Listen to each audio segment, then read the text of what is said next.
ಆ ಕುಟುಂಬದ ಯಜಮಾನಿಗೆ ತಿಂಗಳಿಗೆ 2,000 ರೂಪಾಯಿಗಳನ್ನು ಕೊಡ್ತೇವೆ. ತಿಂಗಳಿಗೆ 2,000 ರೂಪಾಯಿ.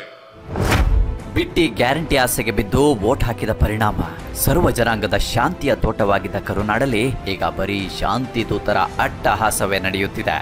ಕಾಂಗ್ರೆಸ್ ಅಧಿಕಾರಕ್ಕೆ ಬಂದಾಗಿನಿಂದ ಜಿಹಾದಿ ಕೈಗಳು ರಾಜ್ಯಾದ್ಯಂತ ವಿಜೃಂಭಿಸುತ್ತಿವೆ. ಕಾಂಗ್ರೆಸ್ ಮುಸ್ಲಿಂ ತುಷ್ಟೀಕರಣವನ್ನೇ ತನ್ನ ಉಸಿರಾಗಿಸಿಕೊಂಡಿದೆ. ಈ ಹಿಂದೆ ಕಾಂಗ್ರೆಸ್ಸಿನ ದಲಿತ ಶಾಸಕ ಅಖಂಡ ಶ್ರೀನಿವಾಸ ಮೂರ್ತಿ ಮನೆಗೆ ಜಿಹಾದಿಗಳು ಬೆಂಕಿ ಹಚ್ಚಿದ್ರು ಕೂಡ ಕಾಂಗ್ರೆಸ್ ನಾಯಕರು ಬುದ್ಧಿ ಕಲಿಯದೆ ಮುಸ್ಲಿಂ ತುಷ್ಟೀಕರಣವನ್ನ ಮುಂದುವರಿಸಿದ ಪರಿಣಾಮ ಇಂದು ಹುಬ್ಬಳ್ಳಿ ಕಾಂಗ್ರೆಸ್ ಕಾರ್ಪೊರೇಟರ್ ಮಗಳು ಜಿಹಾದಿ ಫಯಾಜ್ ಕೈಯಿಂದ ಹತ್ಯೆಯಾಗಿದ್ದಾಳೆ. ಪ್ರೀತಿ ನಿರಾಕರಿಸಿದಳು ಅನ್ನೋ ಒಂದೇ ಒಂದು ಕಾರಣಕ್ಕೆ ಕ್ಷಣ ಮಾತ್ರದಲ್ಲೇ ನೇಹಾಳ ಉಸಿರು ನಿಲ್ಲಿಸಿಬಿಟ್ಟಿದ್ದ ಡಿಕೆಶಿ ಬ್ರದರ್ ಫಯಾಜ್ 1 ಲಕ್ಷ ರೂಪಾಯಿಗಳನ್ನು ಕೊಡ್ತಕ್ಕಂಥ ತೀರ್ಮಾನವನ್ನು ಮಾಡಿದ್ದಾರೆ.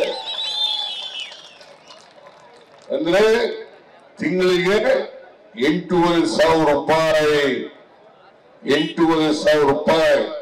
ನಿಮ್ಗೆ 1 ಲಕ್ಷ ರೂಪಾಯಿ ಬೇಕಾ ಬೇಡ? ಈಗ ಮತ್ತೆ 1 ಲಕ್ಷದ ಆಸೆಗೆ ಜೋತು ಬಿದ್ದು ಜಿಹಾದಿಗಳಿಗೆ ಮತ್ತಷ್ಟು ಶಕ್ತಿ ತುಂಬುವ ತಪ್ಪನ್ನ ಮಾಡದಿರಿ.